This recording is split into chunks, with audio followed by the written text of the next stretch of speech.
Assalomu alaykum aziz obunachilar. Damas avtomobilga ideal qilib termotrubkalar bilan 450-500 yuradigan xizmat, ya'ni propan ustanovka. Bu tomonda Spark avtomobilingizga ham xuddi shu xizmat, termotrubkalar, kafolat 10 yil garantiyali bo'lgan balonlar bilan termotrubkalar bilan propan ustanovka 3-pokoleniya. Bunisiga ham 3-pokoleniya, bunisiga ham 3-pokoleniya. Ichkarida Cobalt Legenda avtomobilimizga ham propan 4-pokoleniya ustanovka qilib beryapmiz.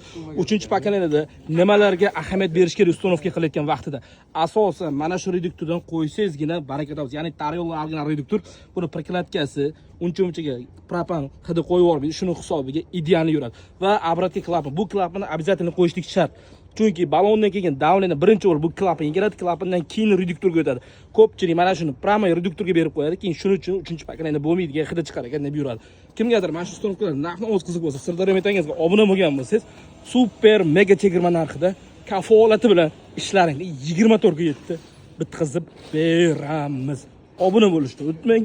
Mega chegirmalar davom etmoqda.